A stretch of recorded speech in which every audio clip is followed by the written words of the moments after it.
Hi everyone. So the Integrity Initiative, we know, is an organisation that has been funded by the Foreign and Commonwealth Office for over $2 million. So that's public money going to a one of these so-called, they call them NGOs, but it's run by spooks, and they've been disseminating disinformation all over the world with public money, doing basically exactly what they're accusing the Russians of doing, only really well, and smearing the Labour Party and Jeremy Corbyn, yada, yada, yada. And I've talked about this. Go back, watch the videos that I've done on the channel, and other the great reporters who, and I'll be mentioning a few in a bit. But there is some, this is shocking and unsurprising at the same time. World Socialist website. I love this website, by the way. I think it's excellent because they say UK Integrity Initiative heavily involved in the Skripal affair. Again, you'll be shocked and also not surprised at the same time. The Institute for Statecraft, IOS, and its Integrity Initiative, II, constitute a secret propaganda network tied to UK security services. They bring together high-ranking military and intelligence personnel, journalists and academics to manufacture and disseminate propaganda serving the geopolitical aims of British imperialism and its allies. I love that opening paragraph. Doesn't sound Orwellian at all, does it? The IOS was funded, so there's the IOS, the Institute for Statecraft, was funding in 2006 and the Integrity Initiative in 2015. But their secret role in promoting fake news, government-funded fake news, and disinformation was exposed only in November and December of 2018 by hacking group Anonymous. Again, I've covered this on the show. Go back, watch the other videos if you need to get a refresher. Document published by Anonymous shows funding for the Integrity Initiative total $582,000 in 2017-18, with $480,000 coming from the FCO, the Foreign and Commonwealth Office, and the rest from NATO. Funding shot up to $2.6 million 2018 to 2019, with almost $2 million from the Foreign and Commonwealth Office and the rest from US State Department, NATO, and the American neoconservative Smith Richardson Foundation.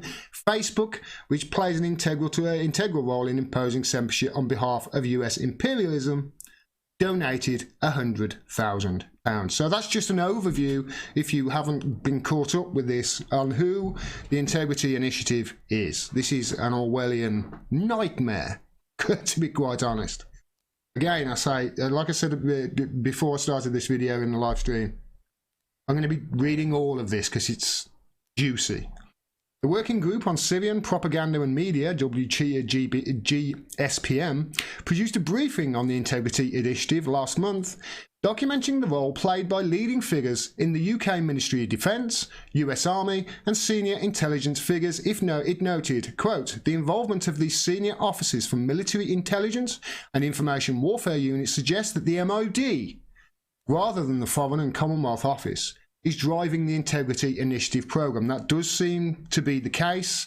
The FCO just seems to be funding it. The MOD seem to be on with the reins. On January the 4th, a fourth trove of documents was made public by the Anonymous Collective. So this is the fourth dump taken from the internal service of the Institute for Statecraft and Integrity Initiative. These include many documents related to the poisoning last year of Russian double agent Sergei Skripal and his daughter Yulia in Salisbury. Wasn't a double agent. He was a British spy, is what he was. Compromised. So British Prime Minister Theresa May, without citing any evidence, you may remember, immediately accused Russia of attempting to assassinate the pair using the nerve agent Novichok, thereby ramping up global tensions. The Integrity Initiative leaks indicate that the moves against Russia over the Skripal affair were scripted well in advance. I'll repeat that. The Integrity Initiative leaks indicate that the moves against Russia over the Skripal affair was scripted well in advance, with the Institute for Statecraft's planning a detailed anti-Russia propaganda war, including suggestible, achievable objectives. A 2015 document written by Institute for Statecraft team member Victor Madeira is titled, quote, Russian Federation Sanctions. It lists potential levers to achieve Russian behaviour change. Peace with Ukraine, return of Crimea, regime change. Such levers span almost every conceivable area, including civil society, sports, finance, and technology. It's not just journalists. Under intelligence, Madeira calls for the simultaneous expulsion of, quote, every Russian Federation intelligence officer and air defense naval attaché from as many countries as possible, citing as a precedent the expulsion of over 1,000 Soviet officials from the UK in September 1971. The May government, if you remember, expelled over 100 Russian diplomats and from over 20 countries just days after the Skripal's poisoning. I covered it. People will remember I covered it. I thought it was jumping the gun, is what it was. Madeira has lectured at the University of Buckingham. The WGP-SPM quoted the university's website, quote, Dr. Victor Madeira comes to us from Cambridge, where he has been a lecturer and tutor for 4 years, working with Professor Christopher Andrew and Sir Richard Dearlove, and the Institute for Statecraft in London, directed by Chris Donnelly, where he is a senior fellow working on 21st century security architecture. Dearlove is the former head of the UK Foreign Intelligence Service, MI6. Doesn't sound Orwellian at all, does it? It doesn't sound like 1984, like a dystopian nightmare at all, does it? Doesn't sound like fascism at all. The head of the Institute for Statecraft is Chris Donnelly, formerly a reserve officer in the British Army Intelligence Corps. He previously headed the British Army's Soviet Studies Research Centre at Sandhurst. Between 1989 and 2003, he was special advisor to four NATO Secretaries General. An online biography confirms that Donnelly is, among many things, an honorary colonel in the Specialist Military Group Military Intelligence, or SGMI, and sits on the official team responsible for scrutinising the current reform of the UK's reserve forces for the Defence Secretary. This is a ministry for truth. What it is. The SGMI is a Ministry of Defence MOD operation based in Denison Barracks in Berkshire, England. It is part of the 1st Intelligence, Surveillance and Reconnaissance Brigade, which became operational in September 2014. Another leaked document. These are all verifiable with Anonymous. I've got the documents. I just haven't had a chance to go through them yet, but I can obviously build on the great work from World Socialist website here. Another leaked document shows that in October 2016, Donnelly met UK General Sir Richard Barons. So this is documented. The account of their meeting is chilling in light of the Skripal affair that followed. So October 2016 they met, and the escalation of tensions with Russia, including demands by leading generals that the UK prepare for military conflict. That's back in October 2016. Either Donnelly or Barons reportedly stated that, quote, if no catastrophe happens to wake people up and demand a response, then we need to find a way to get the core of government to realise the problem and take it out of the political space. No, you tell me, because that right there looks highly suspicious to me of two military experts discussing a false flag operation before the Skripals were poisoned. The speaker continued, we will need to impose changes over the heads of vested interests. Again, this is documented. We did this in the 1930s. Yes, I remember what happened afterwards as well. It's called the rise of fascism, you fucking idiots. My conclusion is my conclusion is, it is we who must either generate the debate or wait for something dreadful to happen to shock us into action. This is people discussing a false flag. We must generate an independent debate outside government. We need to ask, and when and how do we start to put all this right? Do we have the national capabilities and or capacities to fix it? If so, how do we improve our harnessing of resources to do it? We need this debate now. This is not a moment to be lost. The Donnelly Barron's meeting came just 1 month after the Financial Times leaked a letter from Barron's to the MOD making clear that the British military had to prepare for a major war.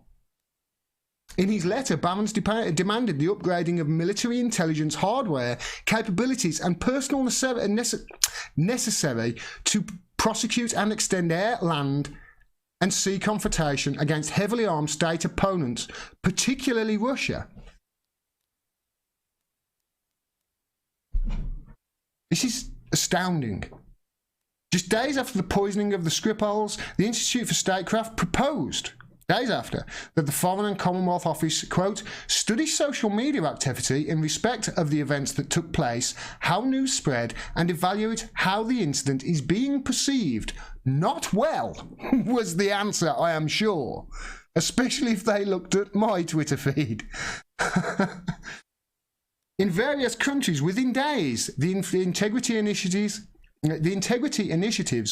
Operation Iris swung into operation, as well as monitoring media coverage with its own team. It recruited the global investigative solutions firm Howard Associates to analyse social media activity related to the Skripal's affair.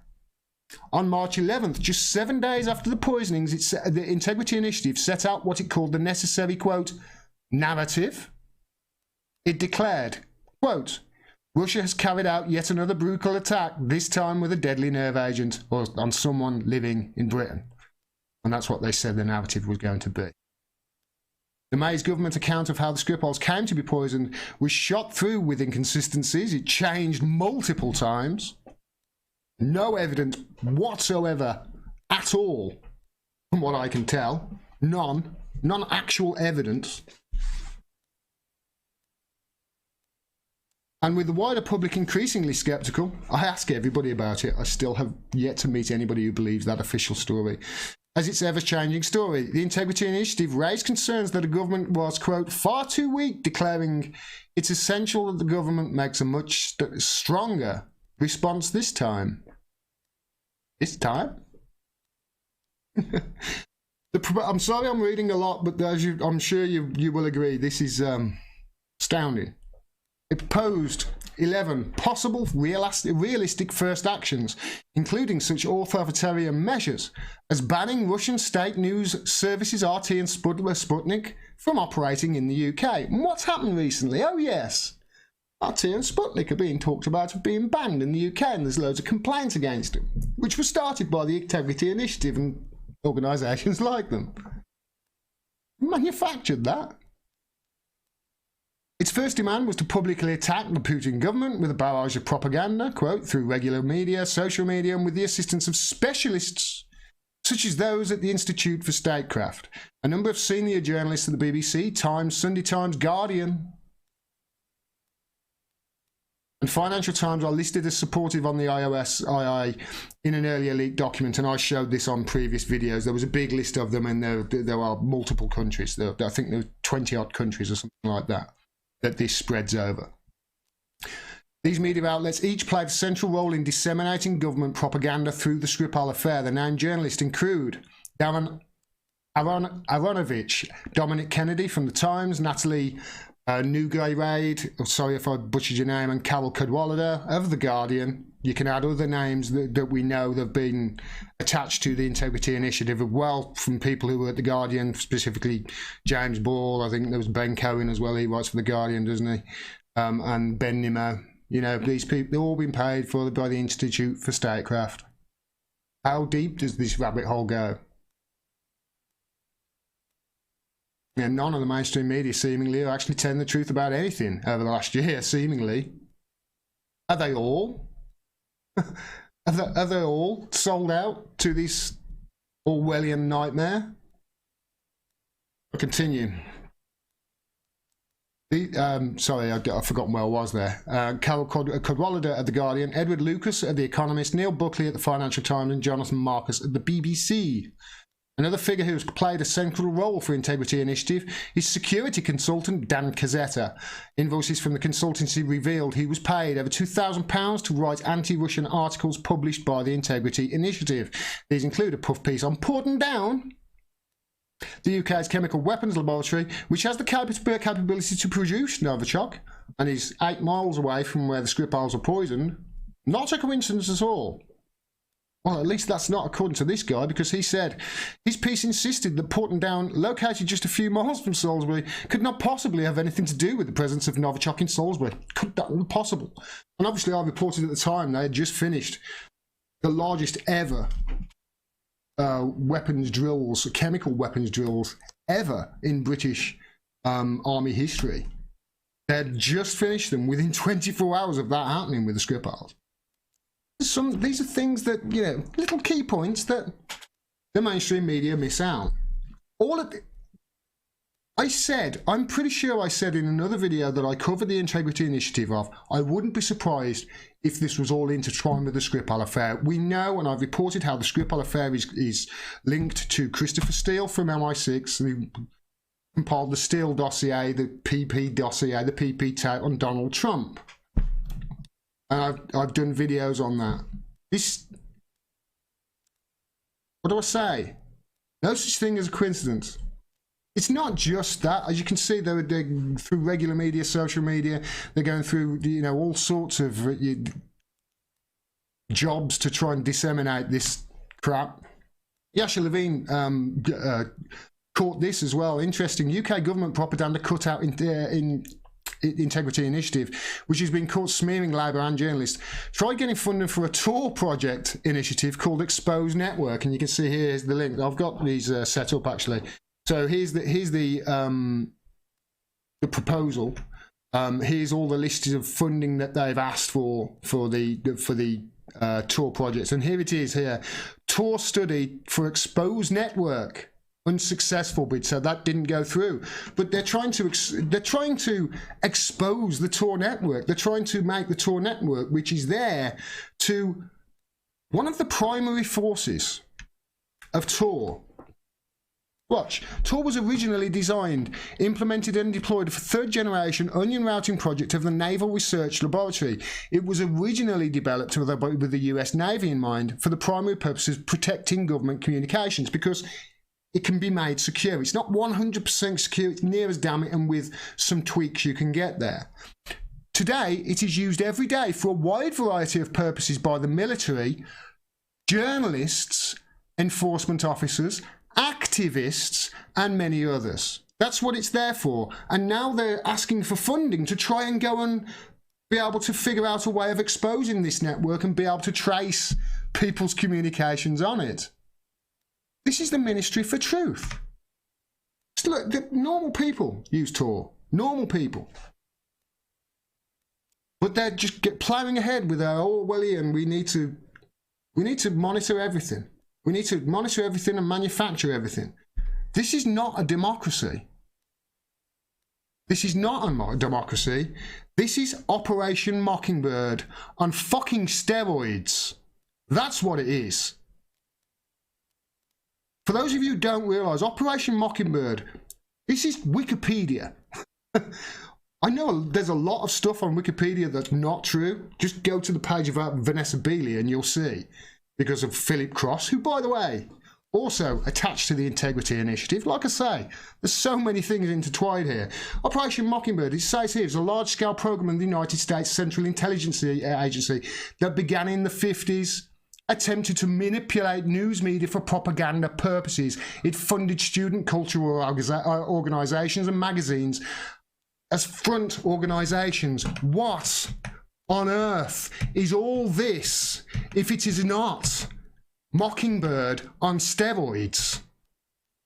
Look at it. According to writer Deborah Davis, Operation Mockingbird recruited leading American journalists into the propaganda network. What are the Integrity Initiative doing? And the Institute for Statecraft, what are they doing?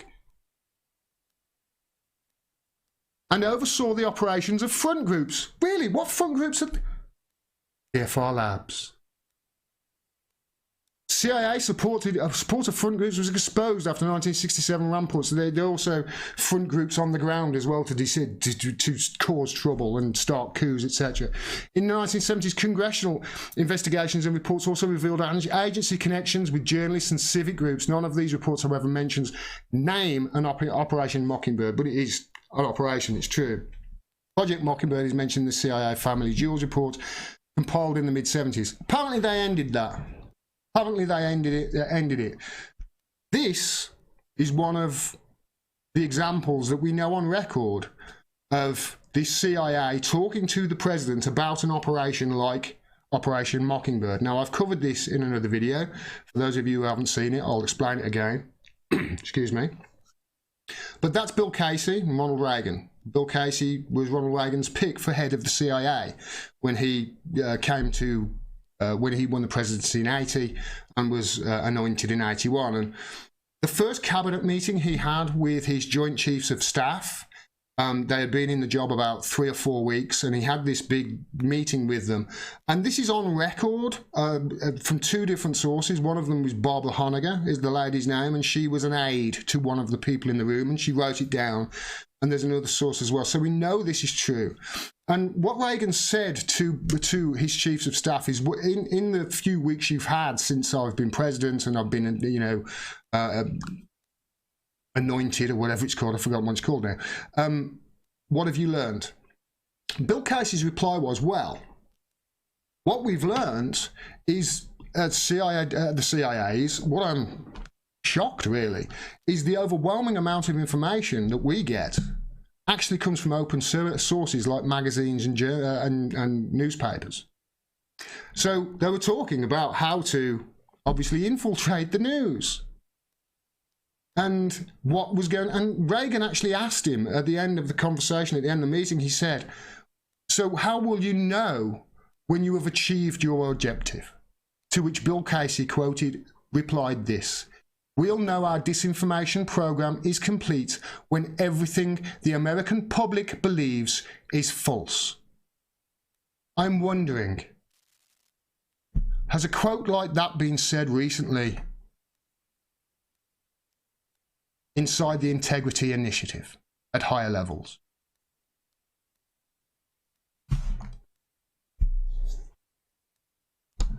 This is really worrying, because this is Mockingbird on steroids. Anybody who has been watching this will tell you the same thing. Nobody will disagree.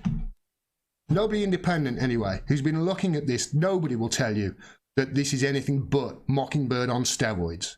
Some will say it's even worse. And nobody seems to notice in the mainstream media. Nobody's talking about it. Nobody. None of them. None of them. None of the mainstream media. They will publish one article and that's it. No more. There have been 4 dumps so far.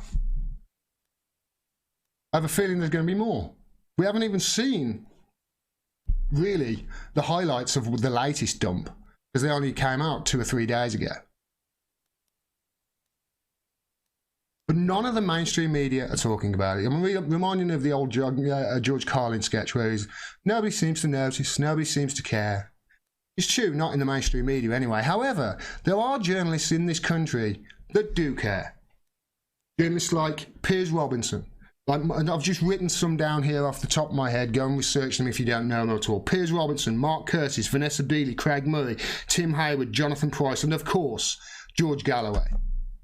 That man who's that picture, who was physically attacked for telling the truth. Hospitalised. Not that they made a big deal about it, but they'll make a big deal about Subi being called a nasty word by some supposed EDL members. Those people, those independent journalists, they are the ones that we should support. And if you want proof of why we should support those journalists, it's because look at how the establishment treats them.